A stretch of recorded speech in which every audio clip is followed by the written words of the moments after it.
Good evening, folks. Welcome to my third episode of We Love the Language. In this program, I cover English fundamentals and grammar. Those who are new viewers, those who are watching my channel for the first time, please press the bell icon to subscribe, like and share with your friends. Some of the viewers last time called me and said, Abhay, you are giving less number of examples. You have covered common nouns, proper nouns, but we feel like to have some more examples so that will be useful to our kids. I said, fine. So keeping those requests in mind, let me take a quick recap through the last lesson we covered. We started with nouns, as you know, and we spoke about two forms of nouns, that's common noun and proper noun.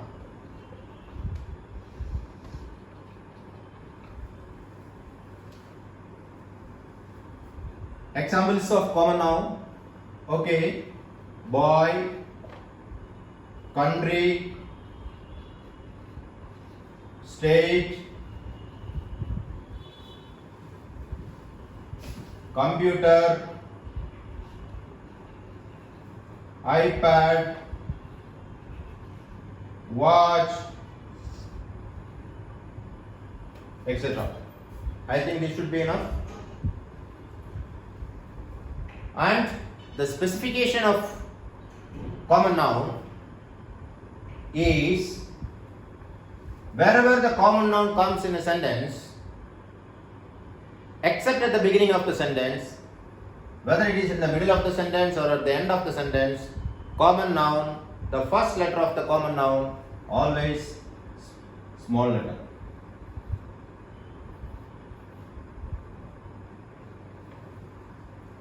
Unless the sentence begins with a common noun.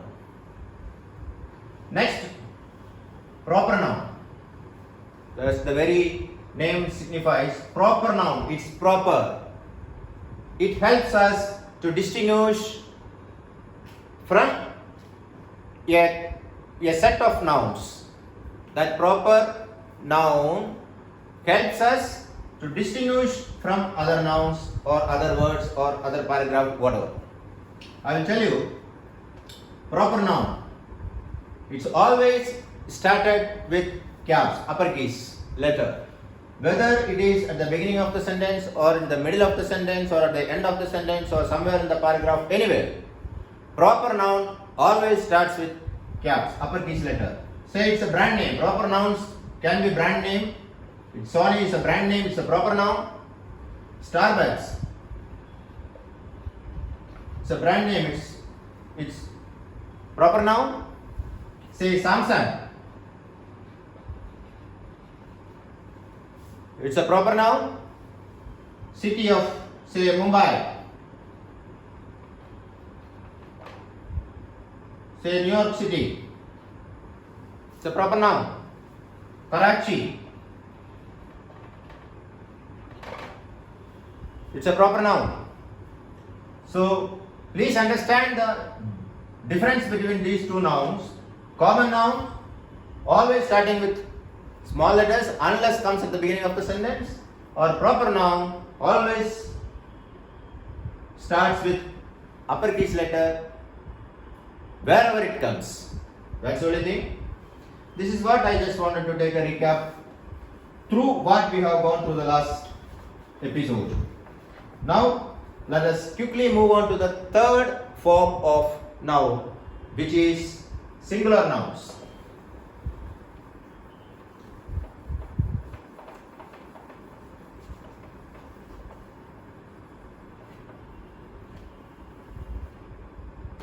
Singular nouns.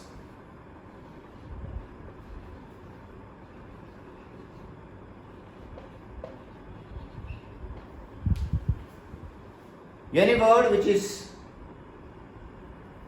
single, which denotes single term, like house,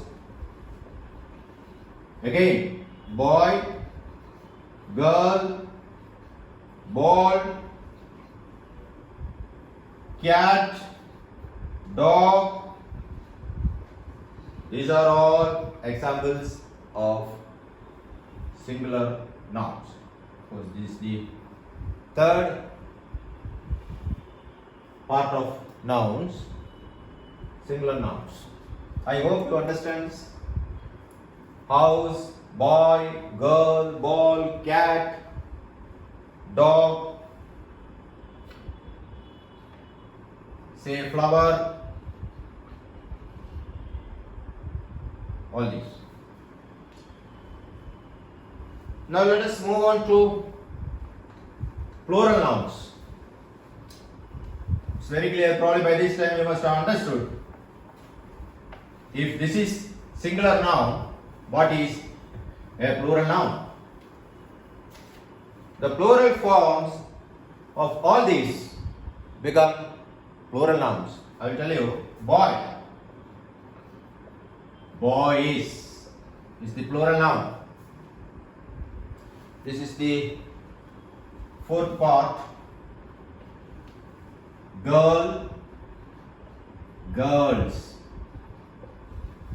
cats, flowers, dogs, coats, boots. These are all classic examples of plural nouns. I think from the age we started learning English, these are all the nouns we study from our teachers, our trainers. So of course these examples are definitely classic, never changes. The first form of noun, when you write on the board, these words come to the mind. Next, 5.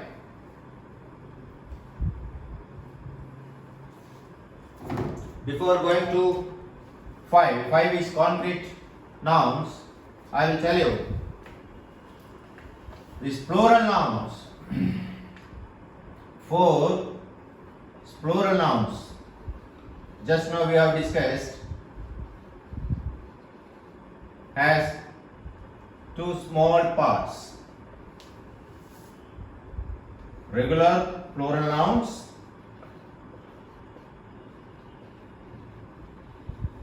irregular plural nouns.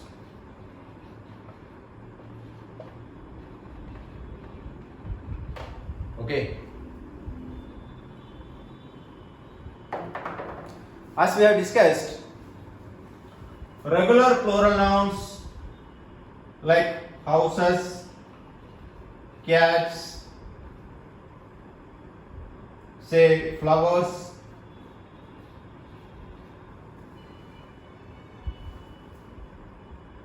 coats, but there are some nouns simply adding s to those nouns do not become regular plural nouns.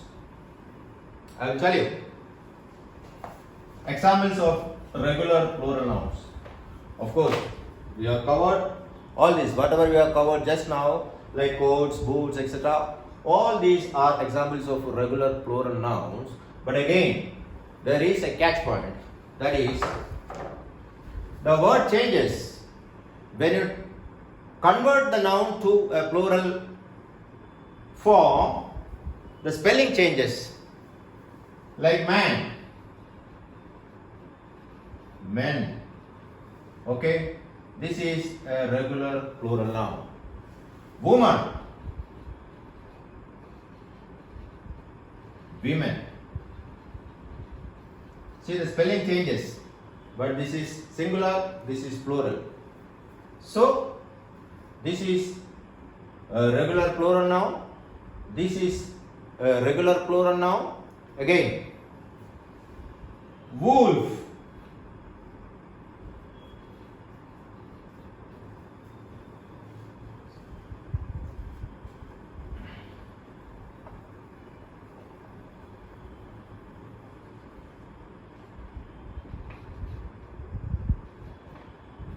wolves.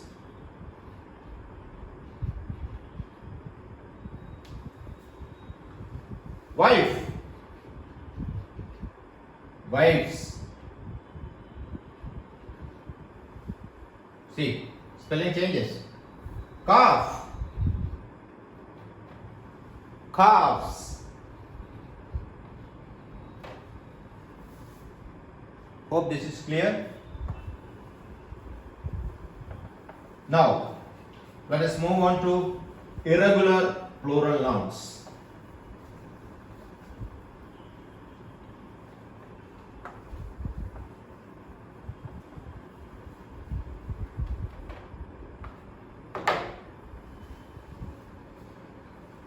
Some of the examples I will give you now.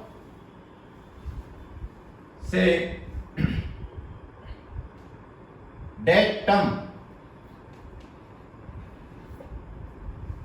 This is singular. Data.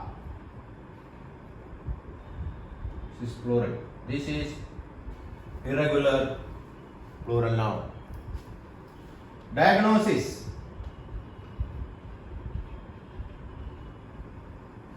Diagnosis.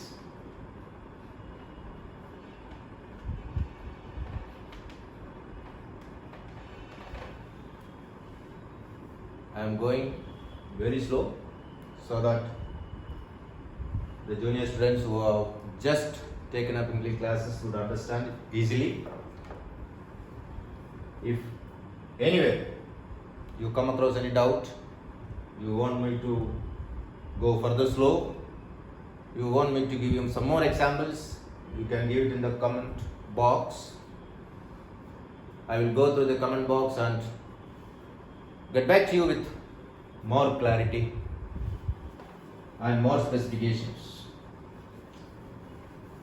Another example of irregular plural noun, axis, axis. Bacterium,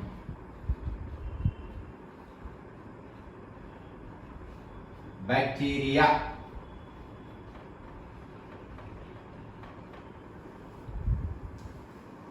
This is the irregular plural noun. Let us move on to the fifth part of noun, that is concrete noun.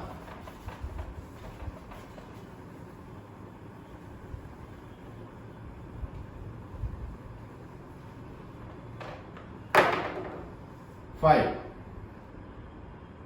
Concrete noun. Concrete nouns are those stuff when you see, when you read, you are feeling it with your senses, your five senses. Like, we have five senses, human beings have five senses, and you know what are all the five senses? Sense of speech, sense of touch, sense of smell, etc., etc. Five senses.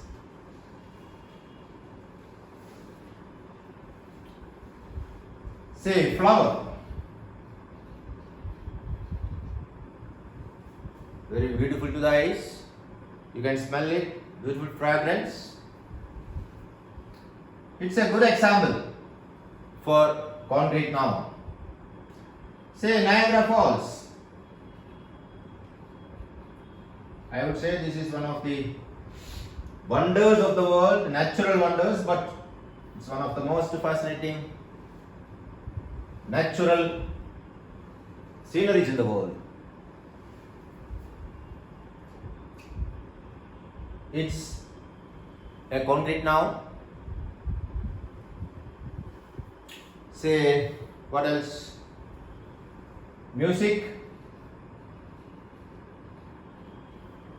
You are not seeing the music, you are listening to the music, and when you listen to the music, you are feeling it inside. The soothing comfort you feel. That is again example for concrete nouns. I think these examples should be enough. Okay, I would give 2 or 3 more. Like lotion,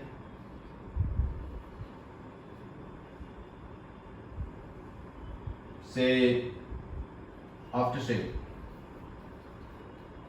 This normally men apply after facial shave.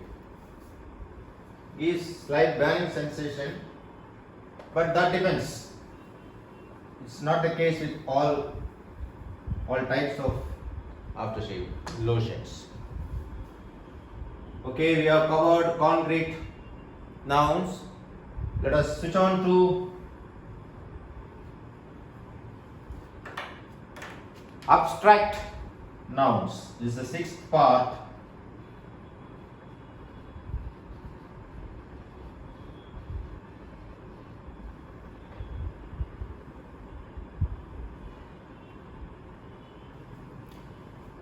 Abstract nouns are the ones felt through again its senses, but its abundance. You can't really give the form of words to those nouns like love. You are feeling it. It comes from the heart, it comes from within. It's a very good example for abstract noun. Say creativity. It's abstract noun. Say democracy.